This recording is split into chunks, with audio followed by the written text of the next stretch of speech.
A very good evening to you. Thanks for joining us for this Friday edition of the show.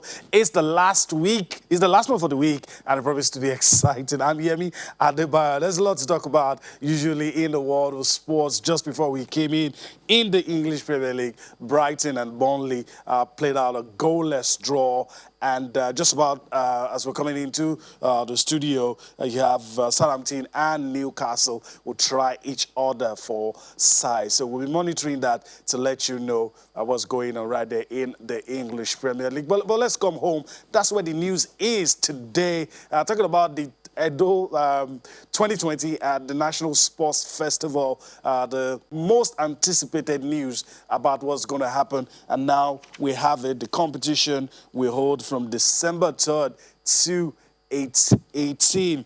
And of course, we will also talk about the Handball Premier League, talk about what's going on with the D-Tigers as they prepare for the afro-basket, and we'll spare a thought for what is happening on the domestic scene with all our clubs. So, promises to be exciting. Let me pause a little and introduce my partner on the show. We're going to start the show together and hopefully land safely at the end of the show. Alfred Okoligwe joins me now. Alfred, I know it's been a while you've done this. It's good to be back. Happy survival, if I must say. It's good to be back and to know that we passed through this period of the lockdown and all of the things that happened within that during that period. And we're here now. We just thank God for everything and to know that for some of us who took it upon ourselves, some of the protocols are given out there by the authorities. Just follow through and to know that we came out unscathed is something to really be grateful about. It's not something that one should take for granted. Yes. But we're here now. Like they say, the show must go on. Surely. This is sports. It's beginning to catch up here a bit. Yes. In Europe, like as far back as June, they came back and they started doing their thing. For us, it's gradual. It took a while. It took a little while, but thank God that it's back. And that story about the National Sports Festival today, I think that's about the biggest story because it's been long coming. We've been expecting it. You know, since you brought that up, and that was going to be our first, first on our agenda tonight. At any point, were you afraid that we might push it? You know, the Edo State government had quietly had said it that, look, they wanted it in 2020, in spite of all of the... So were you among those who were like, let's just put this thing aside, or you were sure that at some point we were still... I guess the backdrop of what happened with the COVID-19 lockdown and all of the projections... Even the Olympics. Lockdown and everything and measures taken. I'm sure... to play somewhere at the back of your mind. But the Germans said the ball rolling. They started their league before every other league. We now saw that, hey... It could be done. It could be done. I mean, if it's been done in other climes and it can be... we can replicate that. We might say, okay, the National Sports Festival is at a bigger level. And, I mean, special thanks to the government and people of Edo State. They were adamant from the onset. We're going to host this. We want this to go. We are ready. We have the facilities. We've mobilized and we can all handle the challenges. So hopefully the authorities concerned will do the needful by making sure that the environment is safe. Health and safety. Yes, health and but once that is cleared, I mean, just go on with the game. So, some key decisions, critical decisions were taken today. Alfred, let's quickly run through some of these things. One, we've already talked about it already. The competition will hold from December 3rd to 18 in Benin City. Just if you were wondering whether or not it's going to happen in 2020, that's a confirmation for you. It's going to happen in 2020, December 3rd to 18. That's one of the decisions that was taken. The sports ministry, the Edo State government, the critical stakeholders, they had a meeting, and this was the first thing that was agreed upon, December 3rd to 18, right there in the state capital, Benin City. It's going to hold. Now, the competition is going to hold in two phases.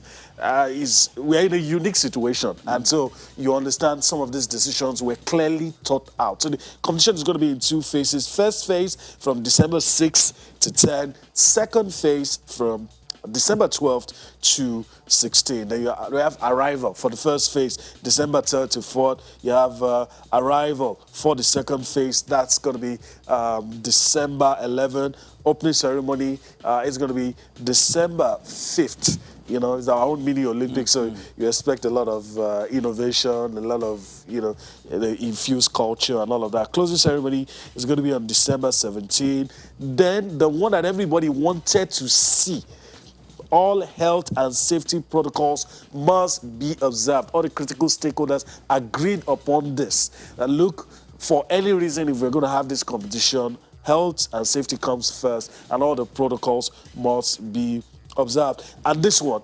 the last one is what got me really, really excited, because my fear actually is that can we follow through with some of these things? But now one of the decisions taken is all athletes and officials must undergo daily testing. And that for me is the icing on the cake. That for me gives me hope that we are serious about the health and safety of everyone involved. I think, and that's just the way to go. Yeah. Once you have that sorted out, once we know the protocols and they have all this put in place, because testing is key. Yeah. Testing is key at the end of the day. And once we get that sorted out, hey, it's all guns blazing, because whether you like it or not, there are events that the National Sports Festival will eventually lead to. Surely. Of course, the Olympics is around the corner. Knowing athletes, helping athletes who we know that, okay, perhaps maybe not qualified yet, but at least put them in good stead for them. Competition frame. Put them in that competition frame to go forward. And whether you like it or not, there are people, there are individuals or sports people whose life, this is their livelihood. This is all that's the only thing they have. We can't just hold on and put our lives on hold because of the fact people elsewhere have found it. Yes, there's a second wave elsewhere in Europe and other parts of the world, but I don't think we've it's reached here yet. And so the most important thing is that we get the health and safety protocols in place, and once that is in place, we're good to go. Okay. All right. Let's listen to somebody who has been in the forefront from day one. Somebody who you could say is the face of Edo 2020 and answered all the questions, been in the forefront, and of course, always wanted to have the sports festival in 2020. Let's listen to the Deputy Governor of Edo State, Philip Shuaibu, and talking to us tonight, explaining some of the reasons, behind the decisions taken and what to expect from the festival. In terms of infrastructure, don't forget we rebuilt almost all the infrastructure. Samuel Bumria Stadium has been rebuilt, and we've also developed more facilities in line with this sports festival preparation and other games that we are known with. Gymnastics is one game that we are known with, and we are the best in the country presently, but we've never had a dedicated hall for gymnastics. But we took advantage of the rebuilding of the Samuel Bumria Stadium to now have a dedicated hall for gymnastics with all facilities inside. And beyond that, before the suspension of the games, we were actually ready. And it was just 2 days to the tournament that was suspended. And I can tell you that we are ready to host, and we are also ready to host in a pandemic era. Yeah, actually, Bende, is the home of sport. And Edo, after the creation of Delta and Edo is senior, Delta is junior. And we Bende, we are very respectful. So now it's senior brother and junior brother that game. So, and I know the junior brother will respect the senior brother. So, as far as we are concerned, the games will be interesting. I'm happy that we are back. Edo actually have been on recess in terms of sport development, and we are ready to take our position back as the home of sport, because Benin is actually the home of sport. So the sports festival is like return of the native, and obviously Delta will not want us to host, and we will not win. They will not allow their senior brother to be disgraced. Okay, very interesting dimensions of senior brother, junior brother, and but one thing you can take away from what the deputy governor said is Edo State is ready to host. There are a lot of things that have been done, a lot of money spent, and I'm happy to hear all of these things. And that he said something that is very key, that we are ready to host even in a pandemic era. So it means they've looked at everything and they've factored everything, and they're ready. And it's good, and the body language is good, it's positive. It's something that is sending clearly the right message to all stakeholders. I just like the decision process went to Delta with all of the commissioners and stakeholders, Yes. and they looked Critical at it, stakeholders, critical stakeholders, and they looked at it, and they arrived at a decision. And from what we've heard, didn't hear of stories of dissenting views and the rest of them. So to that extent, it's just a question of we took the decision. We just have to go back, prepare, and of course follow the date. The date's been given, 3rd of December. So we're looking forward, and it will round off on the 17th. So from there, you go on a Christmas break, and perhaps break for the year, and January you go back to business. So we're going to still sports. And one thing that sports does is that it just gives people hope. It gives people life. It gives you, it shows that something is happening. Yeah. Because all of this while that Takes care of a lot of emotional issues. It just takes care of a lot of emotional issues. People set targets for themselves, and of course work hard to beat those targets. And so it's nice, and it's nice to see that we eventually coming back full steam. All right. Okay, so let's talk about, quote and unquote now, the junior brother. That's Delta State. The deputy governor there alluded to Delta State as being the junior. We know Delta State to be a powerhouse in Nigerian sports, and even the deputy governor acknowledged that as well. And any time the sports festival is held, Alfred, they are front runners. They are potential top contenders and potential winners. That's what they are. But the story about Delta State is that towards the rescheduled National Sports Festival, there's going to be an athletics competition to prepare Delta State's athletes. While the critical stakeholders were having the meeting, Delta State was already thinking about, okay, we might likely have this competition.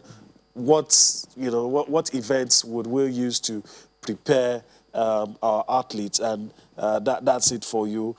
This athletics competition is going to be at the Stephen Keshi Stadium as Delta State begins to warm up for the Edo Sports Festival. Like you rightly mentioned, that when it comes to sports in Nigeria, and the deputy governor made that point that sports-wise, Edo State has been on recess since the last administration. The administration before they came in, they were on recess, and because if you look at the way the National Sports Festival evolved, there was a time when it was Edo at the top, Delta. At some point, perhaps change of guard in Edo State, and new administration came in, and they didn't see sports as priority, and they just allowed Delta dictate the pace in almost all of the sports. It is given now that when it comes to athletics, especially the sprint and the jump, Delta there's a long, even Nigeria depends on Delta. Yes, of course. Even Nigeria now depends on Delta for, to produce elite athletes and the rest of them. A long conveyor belt of some of the best sprinters in the land all come from and Delta, and they're representing also. It's safe to say without the structures that we have they have in Delta State, perhaps Nigeria will have very big problems, especially in the sport like athletics, and ditto for other sports. So it's good now to know that other states are coming up to show what they can do. It will be nice to see how Edo State announced their presence in this one, because they are the host. Right. But when it comes to winning laurels and really knowing how to go about it, especially taking care of the athletes, giving them the best of training, giving them the best of support. Delta, we're ahead. You can Delta is just they understand the politics of really raising athletes. All right.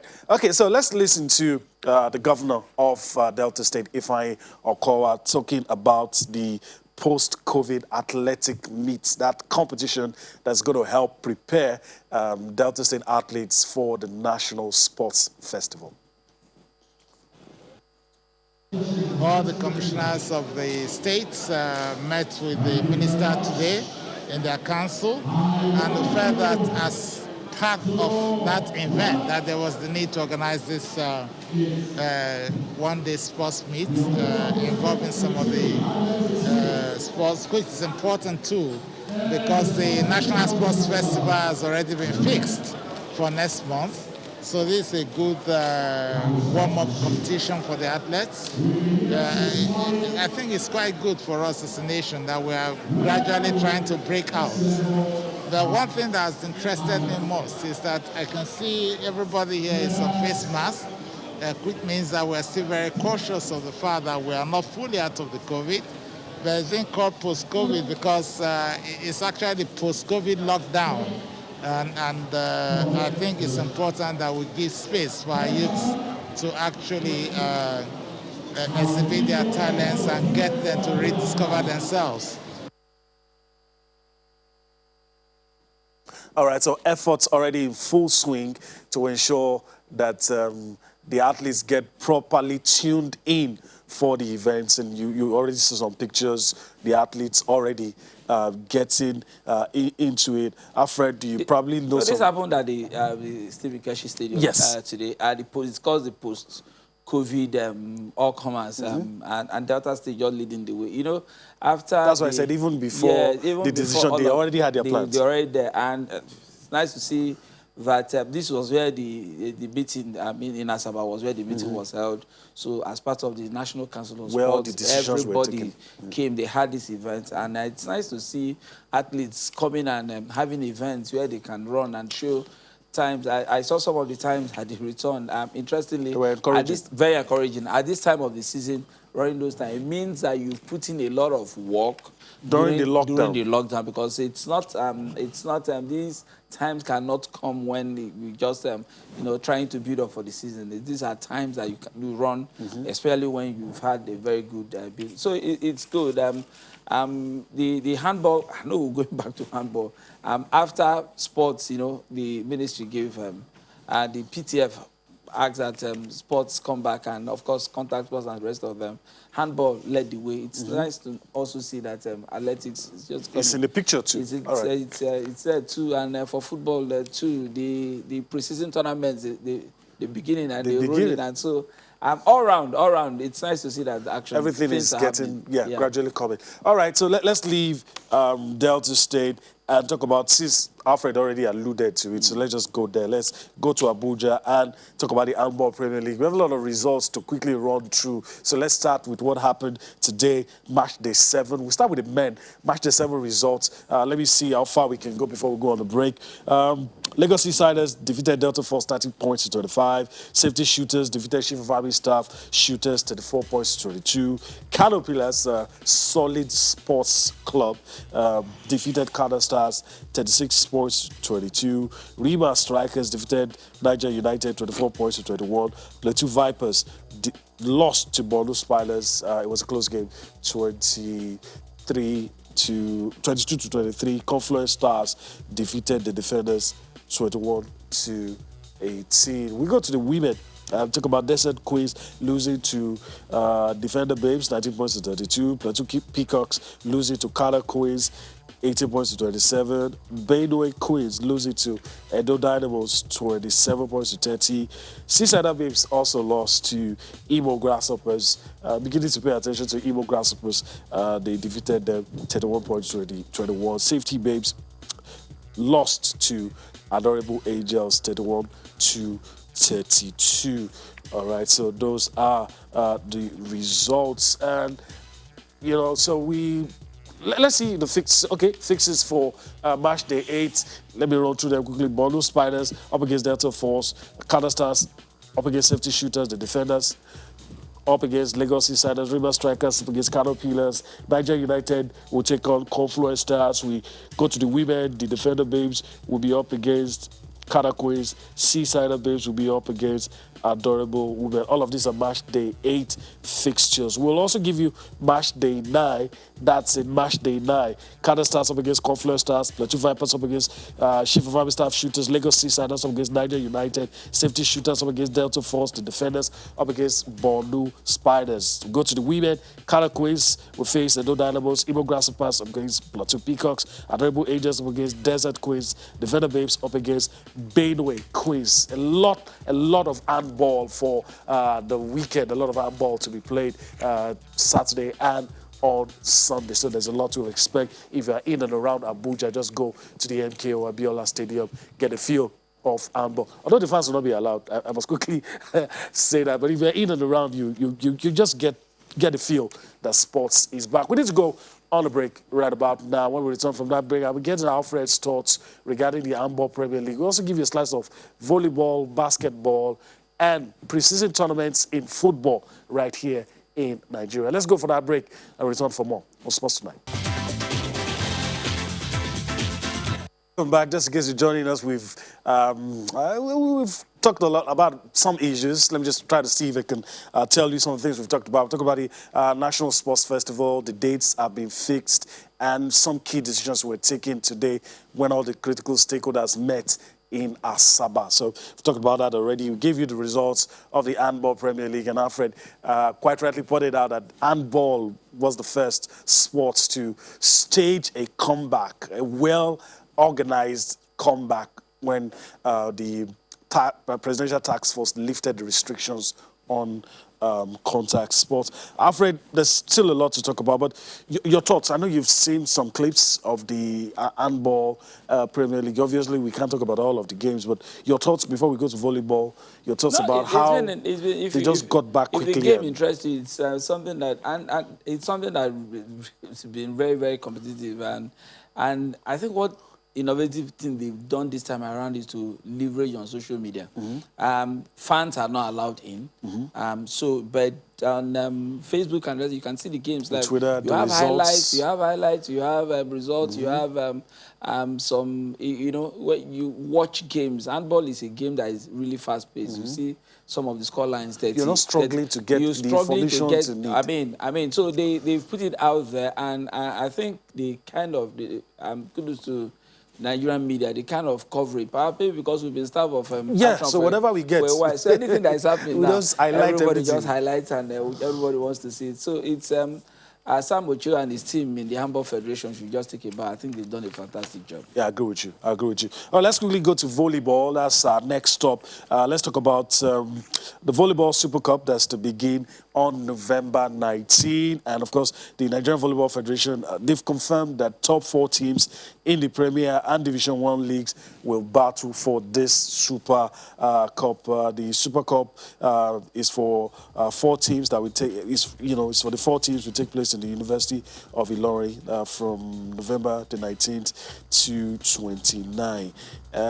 They said the decision to hold this Super Cup is to ensure that players participate in a competitive environment, because just like if you're an actor, if you don't have the audience, every other thing that you're doing is rehearsal. It's just rehearsal, and so when it's in a competitive format, it brings the best.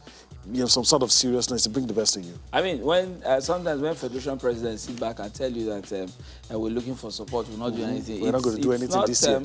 It's not hard to see the federations that are working now, or people who have plans on ground. They looked at it, okay. Or they have their thinking cap. Like we say in Nigeria. I mean, no, these guys are working. They just told you that, okay, now that all the while that sports has been on lockdown, 7 months plus, and it is after the ban has been lifted and the rest of them, you now start thinking of what to do when you had 7 months. Where you had 7 months to, technology has made it in such a way that every day, even if you want to meet every day, you can meet and take his decision. So for Musa Nimrod and his team in volleyball, it's not hard to see that they are working. And so I think that is for the Premier League and the Division 1 placement, the best teams go to Ilorin, they play, and so that there's an activity. Next year, when you call them for event, they have something on ground. They look at perhaps maybe through if the players are not in the national team, Probably one or two players would have improved to merit a place in national team. And look at you have options And going you know, forward. one of the additional benefits is that, look, they're also looking at keeping some of these players active, keeping them in shape towards the National Sports Festival, because by the time he ends, I think it's going to be a week or two Before the National Sports before the Festival. National Sports And Festival so it's for sports. I know that now that the date has been announced for various states across the federation, activities will pick up sports-wise. I mean, the athletes now will now know that, okay, this preparation, we now have a date for competitions like this, and hopefully we'll get a date of the first and the second, I mean, the distribution and the rest of them. I'm sure they would have discussed all of that. Possibly, in the nearest future, we'll get the details so that the athletes know how to prepare and when to prepare for events, or whether they will go with the first batch or the second batch for competition. So that everybody knows what they're preparing for. All right. Okay, so that's it for volleyball. Let's quickly go to basketball. I told you we have a lot on our plate tonight. Let's go to basketball, and I'm excited. Mike Brown officially begins his work with the D Tigers, and of course we have a 20-man provisional list released as we look forward to the afro-basket qualifiers. Let's take a look at that list. 7 of those players played at the 2019 FIBA World Cup, where Nigeria used that opportunity to qualify for the Olympics. So let's look at the list. And Alfred, Stan Okoye, Kechuku Wamu, Ike Ruegbo, Talib Zana, you have Chima, Moneke, Obina, I don't want to mispronounce this name. Okay, let me move on. Michael BDJ, you have Michael Eric, Toye, Jekiri, Rashid, Sulaiman, Ekpe Udo, Ben Uzo, Christopher Obeka, Ike Diogo, Braxton Ugbueze, Festus Izeli, John Ogbuno. A lot of interesting, but we have 20 names on this list. Like I said, I'm very excited with the fact that Mike Brown officially begins his work. And now they're going to Kigali, 27 to 29 of this month. I'm already forgetting we're in November of this month. And they'll be right there in Rwanda, I mean, to slug it out with all other African teams. It's Afro-basketball qualifiers. Yeah. We've qualified for the Olympics, but there's still a little matter of Afro-basketball. Yeah. Now that we are, I think for the federation, now that we seem to have the level of basketball that we play is far higher than any other African country. This is the time to do what the Angolans did way back, where you win from Afro-basketball to from one competition to the other. Just dominate. Just keep dominating. Put this in the bag. The Angolans will not come and start saying that we're the best on the continent. No. And I think what the federation have done is that the Nigerian men's basketball team, or indeed even the women, is now attractive to any elite sport. Hey, Festus Ezeli, for the first time, for the first time coming, I might have the opportunity of playing for Nigeria. For the first time, this is an NBA champion. You know, coming, and so I mean, illustrious names on that list. Guys who have played for the national team before. I think that and the fact that we've qualified for the Olympics, there are still some of them. Some of them looking at we're going to the Olympics. With the NBA, when will the NBA kick off? Will the players in the NBA go to the Olympics if they are not going? For those of us who play in Europe or play elsewhere, these are an opportunity for us to go to the Olympics and the rest of that. I think that feel-good factor, playing in those top competitions would have attracted them to say, okay, you know, want to. And interestingly, they're not coming to Nigeria. They'll go to the, Kigali direct, play the competition, and from there go to their respective clubs. All right, so I'm super excited with this, and hopefully we'll do well when we get to Kigali. All right, let's leave basketball and go to football. Let's talk about the Confederation of African Football. They've released the COVID-19 protocols for the AFCON qualifiers. Now we all know what is expected, what should be done, how to organize yourself. After about 8 months of recess owing to COVID-19 pandemic, the qualifiers resume on November 13, and the Super Eagles will face Sierra Leone at the Samuel Ogbemudia Stadium in Benin City, Edo State. You know, let's not go back to the drama of we're going to allow fans, we're not going to allow fans. All that has been laid to rest. And now CAF also say, look, this is our stance, this is how it must be done. I mean, this is about the safest way to put it. Yes. Because if you want to say, if you allow national federations or national member associations to use their discretion, some of them might just so as to allow their fans, that 12th man there. Since we don't have COVID in this place, since we don't have COVID, let's just allow it. Just to make it fair enough means that everybody, we know that all the games on the continent will be played behind closed doors, and they have protocols. And there's another provision. If in the event of testing you discover you have 11 players who are coronavirus free, only 11 with 3 on the bench, the game will go on. You still play. You still play the game because the calendar has already been ravaged. So I mean, we just have to find a way. We saw what happened with Ajax. Interestingly, some of the teams that have had players test positive they'll come depleted. Still go on to win. Their opponents. Go on to win. And that's football for you. And of course, the 5 changes rule, 5 substitution rule are also ratified.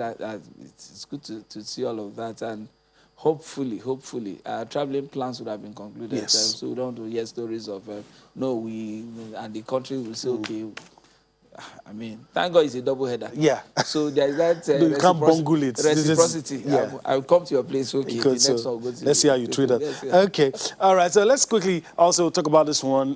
Just when we were trying to fill in the blanks, when the NFF was telling us, we initially had the gates might be thrown open. NFF say, okay, let's see maybe a third of the stadium. But we knew what the PTF said, and they just came out saying, and the sports minister has now put a seal on it to say, just observe the COVID-19 protocols. Forget about all of these things, getting the fans in one way or the other. So that means the game will be played behind closed doors. Even, I'm not sure journalists will be allowed. It's going to be played. Traveling plans, forget it. So behind closed doors. And so let's just listen to the Minister for Youth and Sports, Sunday Dare, just emphasize that the game will be played behind closed doors and COVID-19 protocols will be strictly adhered to.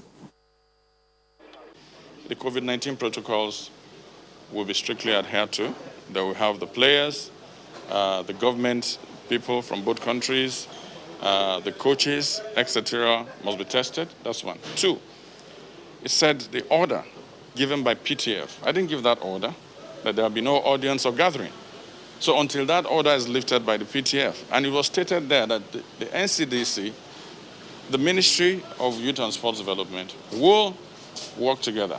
I can't depart from that agreement, but I can just say that there are further conversations going on to see what can be done. I can say that. But to have 6,000, 7,000 people in that place. Don't also forget, we also want to leverage on content. Football is about content. We watch EPL, played far away from here, and we enjoy it. If a match is played here in such a beautiful stadium as the Ogbemudia Stadium, and we're able to take it online and people can watch it, we have started on the path of growing audiences for our football. All right, so all laid to rest. One of the things you can take from this is that there will be efforts geared towards making us see this game. If it was one of the critical takeaways from the minister, and if you, like you said, if you're having plans, forget about it.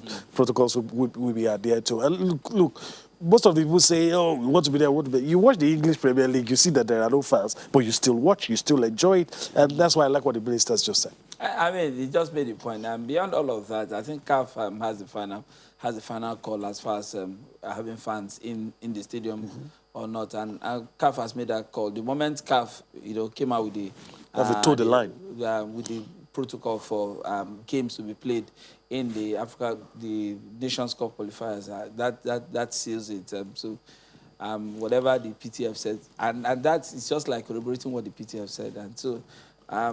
Everybody wants to be safe. Everybody wants this game played in a very good. You can only play when you're alive. Yes, and I think it gives the players the confidence to say, okay, we can come for these games. We're not exposed. We just everybody will be tested, play this game, and go back safely. All right, so that's it for the AFCON qualifier. Everything laid to rest, so we know what's going to happen. All right, so Alfred, there are a lot of things happening in Europe, but before we go to Europe, we have to start from home. A lot of people have been asking, every sport is returning. What's happening with football? The clubs are not idle. The football clubs are not idle. And we also saw the LMC the other day talking about the stadiums that have been certified for use. But some of the teams have been preparing. So what are the things you've been hearing? In our private chat, we were talking about, was it Heartland, and some other, say, sprinkling of tournaments here and there. But the clubs, they've been busy, really. Yeah, the preseason tournament in Port Harcourt started today, and host Rivers United lost to Lobby Stars 1-0. Wow. Considered a goal in the first half and didn't come back from that. It's nice to see that they're doing, they play, they're preparing. Hopefully, I know that behind the scenes, the LMC is not, they're not sleeping, they're working. Whether this season is something that a lot of the direction our football will go in the next few years is something that I think we should decide this year how we want to really, how we really want to proceed. The club licensing rules, whether it will be strictly implemented this year, and if at the end of the day we have 20 teams in the Premier League, not many countries on the continent have 20 teams in their roster. So if at the end of the day, if we want to insist, like the minister made us to believe early on, if you have 10 teams, if we have 10, if we have 9, if we have 8, let's start with those who are strong enough to be giving there, the necessary guarantees. Yes. To say, let's know that this is what we have. Others can go play the NNL or play other teams. But on that level, I know that a couple of teams. One team that I think wants to strike the record this season is Heartland. Interestingly, Heartland is one team that they've moved from the last 3-4 seasons. They've struggled from one crisis to the other. Mostly self-inflicted. They just have a way of pressing the self-destruct button. And but this time around, I think there's been a change. Announced a board, the chairman, the general manager, Ifeanyi Chukwudi, who was named earlier, sacked, he's come back. I think they hit the ground running. Backlog, when you owe players backlog of salary and you decide to, in one full swoop, clear the backlog and the rest of them, bring in new players, talk about the team preparing, using their own stadium in Owerri to prepare, and looking at also strengthening the team. The coach is still with them. Fidelis Ilechukwu, young coach who wants to work. And I've seen him work in Owerri because I've visited the team a couple of times. He really wants to work and leave a mark with Nazim Millionaires. And I hope he gets the right environment to do the job. Only if they hit the right corner, I think hopefully the vibes coming from there. A couple of players, the vibes coming from there is good. Okay. Whether they will be able to meet up with the club licensing is another issue entirely. It's another issue altogether. But the way they're going, if they want to really, and ditto for other clubs, and we want to see Nigerian teams really compete at the highest level. What about these talks about an abridged league? I don't know if you heard that too, but I'm beginning to hear some whispers. Is there any likelihood of that? Well, we've not even started before we start talking about the But you've heard the whispers as well. I mean, these are. Let's not dwell on speculations. All right. Until the LMC comes out to say, tell us this is what we're going to do. I think that's just the right thing to do because already. Let's even know the direction we're going. Already we have the short end of the stick, especially for teams playing on the continent. Yes. The fixtures are out. Game day is almost upon us, so we'll see how it goes away. I mean, it will be interesting to see how the teams react this season. We've not even started. Some other climbs they rounding off, and they started off. We were almost watching while they rounded off, and they started again. Yeah, right in our presence. Right in our presence. So we're still waiting until the LMC comes out with what the schedule is and how the direction we're going.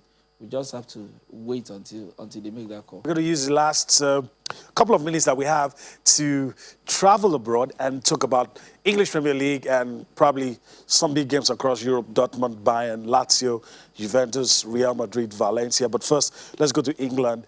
Our first stop, Manchester United, Everton. Alfred, against the backdrop of things we are hearing about Manchester United already talking to Mauricio Pochettino. And now Solskjaer goes into this game. If he loses, it increases the pressure. And you're already hearing conspiracy theorists saying he might not survive this international break. But I don't know if you see it that way. Well, I mean, a coach is as good as his last result. And the last couple of results for Manchester United has not been good. They lost to Arsenal, to Istanbul Başakşehir in the Europa League. It's not gone well. Against them, you look at the Man U team that are beating some PSG. I mean, PSG, Leipzig and recently. the rest of them losing to Istanbul Başakşehir. So the guy for Ole Gunnar, he knows what the job. He knows what the job is all about. It's about hiring and firing.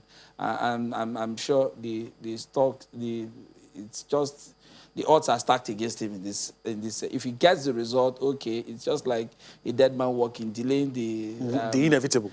Delaying the inevitable. So I think for Manchester United, it's about how they set themselves, or the players themselves should look at themselves. Should take part of the blame. Yes, and ask if they've really stepped up to the plate. If they really, merited putting on that Manchester United jersey. I think the team is there is a general lack of confidence. Yeah. And the way they've set up themselves, it's something that they can easily be picked out. Against Manchester United, against Arsenal, they were struggling to create chances.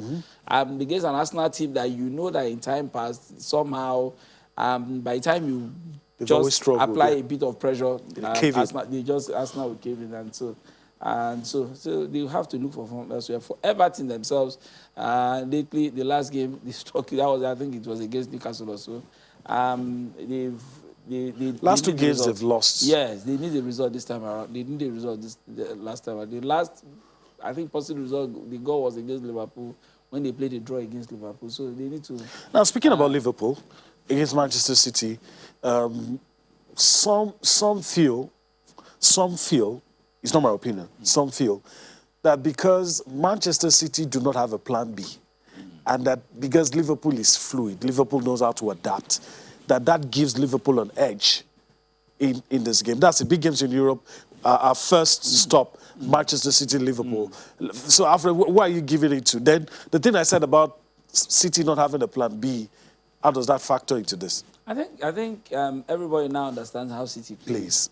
And if you sit down and if you sit back and wait for them, interestingly, these are two teams when it comes to goal scoring, contrasting fortunes. Yeah. For Liverpool, they're scoring the goals. Against Atalanta, that everybody thought, okay, they just made it an easy. For Manchester City, they're struggling to get goals. By this time last season, they scored like upward of 20, 25 goals. This time around, they have 9 goals. Okay. So what are you giving it to? For me, somehow draw just playing somewhere in my head there. Okay. All right. Look at the 3 remaining fixtures. Just call it. I'm not going to say it. Just call it. We have 2 minutes to go. Bayern Munich, perhaps Real Madrid, maybe a draw. Draw a win for Real Madrid. Okay. Lazio, Juventus. Cristiano Ronaldo is back for the old lady. A win for Juventus. Okay. I didn't hear what you said about Dortmund and Bayern. Bayern for me. Bayern. Yeah. No, you're not thinking of anything. With the way they are taking teams apart now, Bayern. With ease. Yeah. Okay. All right. So will you be brave enough to put a scoreline to it? Any of these games? Is there anyone you're going to stick out your neck and put a scoreline to? Bayern maybe 3-1. Okay. City, Liverpool? 2-2. 2-2. Okay. Yeah. Valencia, Real? Real with odd goal, maybe a 3-2. Okay. Lazio, Juventus? The old lady, Cristiano Ronaldo, maybe scores to Quadras, maybe a 3-1. Okay. All right. So that's it. Alfred. I'm terrible when it comes to predictions. Yeah, a lot of us are. So Alfred has, put a scoreline to some of this. We'll see. He'll be back here again with us next week. So we'll see if those predictions come true. All right. So that's a wrap on the show. But first, we need to say a very big thank you to Alfred, a colleague, for gracing us with his presence today. Always. Hopefully, we'll do this again next week. That is great. So we're fully back on the beat. Yes, we're back. We're back. All right. Thank you for allowing us to be a part of your day. We enjoyed this. This is the last one for the week, but we'll be back again next week. Enjoy your weekend. We'll see you next week. I'm Yemi Adebayo. Bye-bye now.